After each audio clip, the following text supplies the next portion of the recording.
Alrighty, moving on. Our next topic is talking about bone remodeling and bone repair.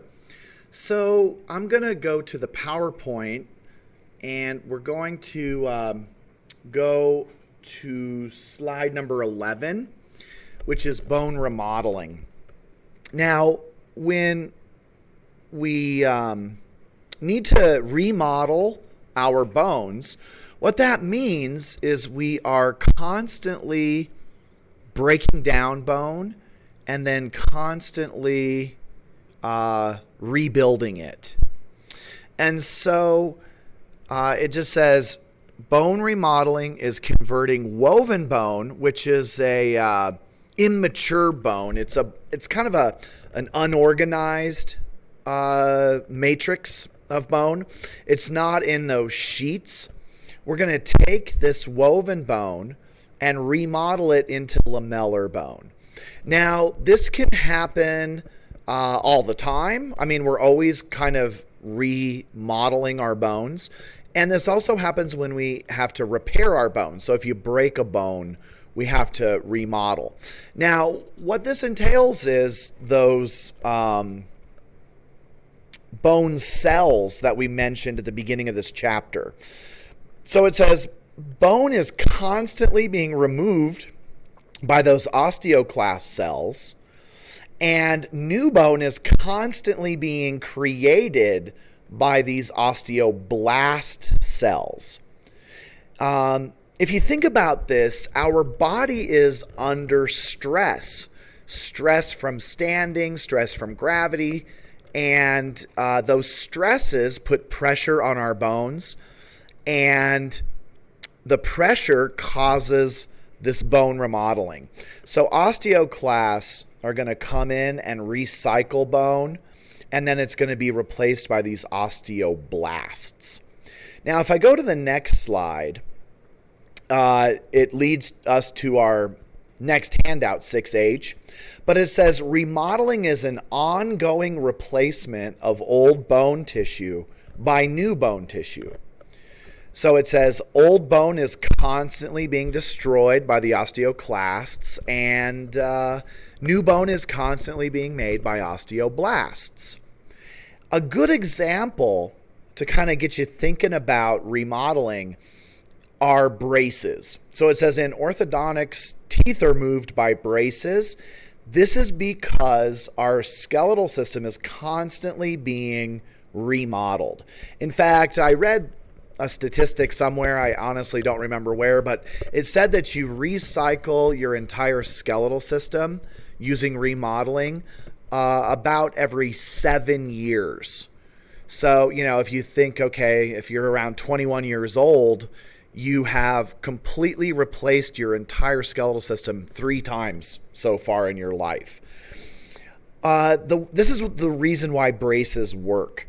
So when a dentist puts braces on your teeth, the braces put pressure in the tooth socket, and that the tooth is harder than the bone.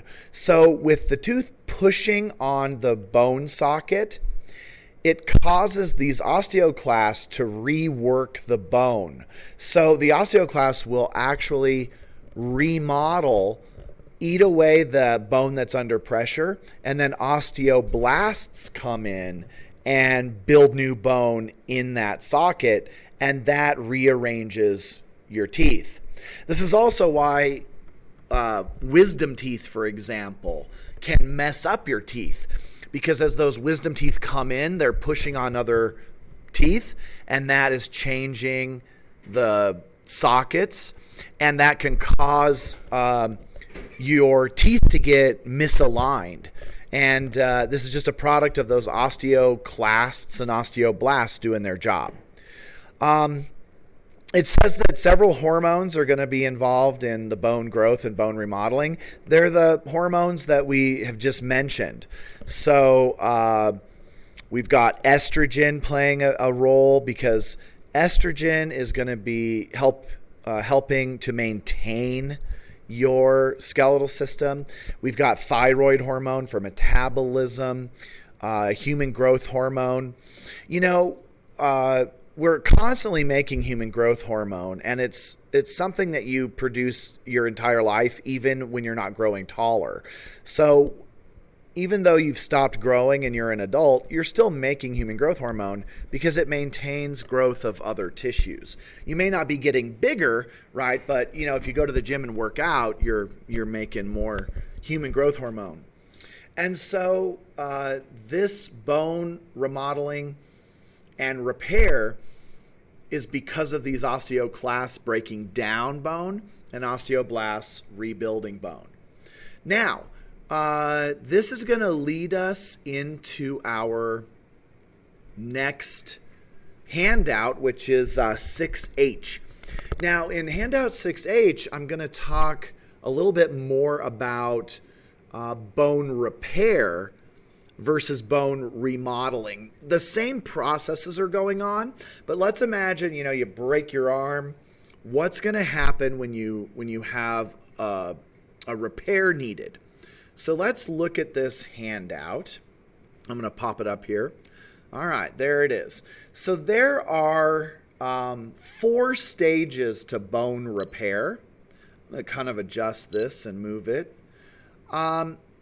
And we'll talk about each one kind of in some detail. But the first thing that's going to happen is you get what's called a hematoma forming. Then that hematoma is going to calcify and become a callus. And then that callus is going to be replaced by this immature bone called woven bone. And then over time, this woven bone is going to be remodeled into our lamellar bone with the sheets and the osteons that basically completes the repair and puts the bone back to its original condition. And so I just have some side notes to this. I mean, that's it in a nutshell. For the first step, a hematoma, I wrote that a hematoma, when we break a bone, the bone, if you recall, is full of blood vessels. So when you break a bone, you are breaking a bunch of blood vessels as well. The broken blood vessels are going to cause this hematoma. A hematoma is blood that's collecting in the body somewhere. Another example of a hematoma would be a bruise. When you get a bruise, you get that kind of dark color under your skin. That darkened color under your skin is blood. And you actually are forming this hematoma right under your skin. The broken bone is going to leak blood and form this hematoma as well. This hematoma, it will develop in about 6 to 8 hours after breaking the bone, and it causes a lot of inflammation. So this is what initiates swelling, the pain. You can't move your broken limb. This inflammation is going to help because it brings immune cells. So all of your white blood cells that are going to fight any infection that may have occurred during the break are going to show up and start fighting off any infection. The hematoma also is going to allow the blood to deliver new ingredients to start the repair. So after this hematoma occurs, we form what's called a callus. And what happens is these osteoblast cells arrive at the site of injury and they start laying down spongy bone. And this spongy bone forms a callus. Now, the callus will last anywhere from 3 to 4 months. It's not strong. It's a weak repair. And this is when you would be in a cast, right? So you're in a cast for months at a time. And that's because this callus is weak we're actually developing bone in the break. It's just spongy bone, and it's not very strong. Now, over time, this callus made of spongy bone is going to be converted into woven bone. And the callus is going to ossify. And that's what I have here is the callus ossifies, and we produce this woven bone. And now, woven bone is much stronger, but it's still not to the strength that your repaired bone would be. This woven bone is developing, and it will be converted into the lamellar bone that your long bone is made of. So the callus ossifies. The callus ossifies, and then we get what's called bone remodeling, where this damaged bone, this damaged area that has the woven bone, is going to be converted into lamellar bone. And that lamellar bone, if repaired properly, is going to be just as strong as before the injury.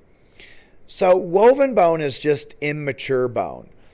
We're just laying down a bone matrix. We find it when we're repairing our bones. It's also in the fetus. And this woven bone is going to be converted into lamellar bone. And lamellar bone is our mature bone that gets us back to the strength that we had initially. You know, if a bone is set properly, it will repair itself and be just as strong as it was before the break. What's kind of cool too is you will have a little scar.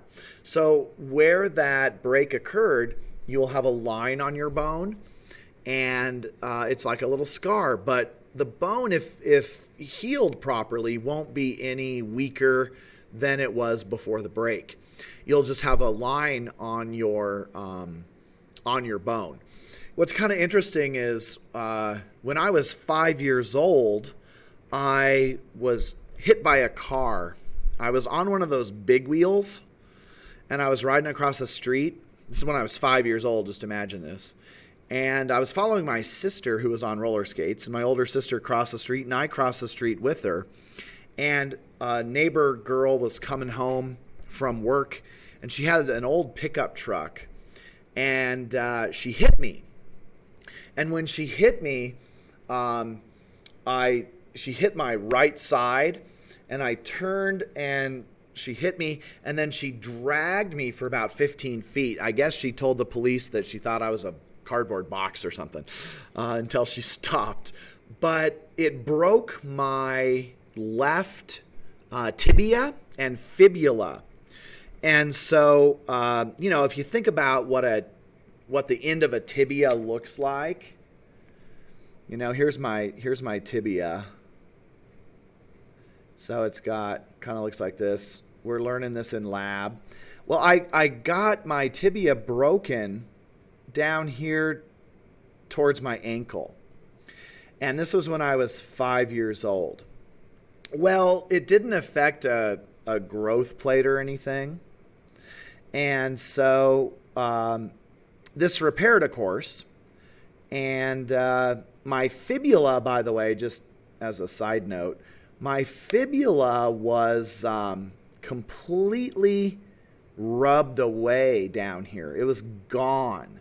And so they had to, let that heal. I was in a wheelchair for a while and stuff. I couldn't move. I also broke my right arm. My right humerus got broken. So I was kind of really laid up. Luckily, I was only 5 years old.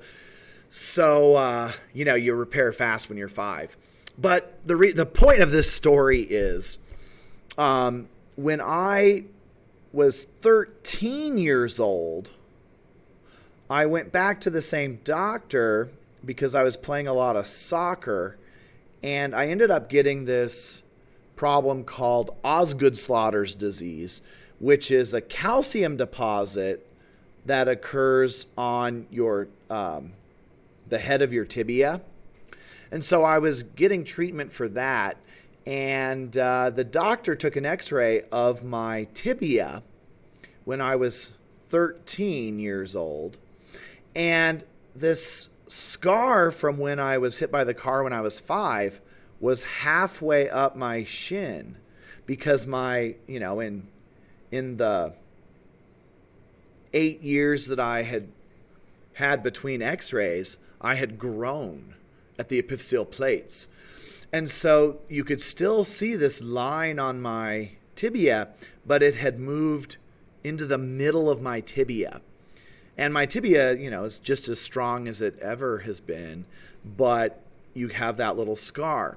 This is how they use medical information like broken bones to identify bodies too, because if they know, if they find a body and they're looking for me, they can say, okay, we know that he broke his right humerus and his left tibia, and so they can look for scars and stuff. Anyway, I think it's pretty cool to mention, and this kind of shows you how or reminds you how our bones grow at the epiphyseal plates, and then this bone remodeling.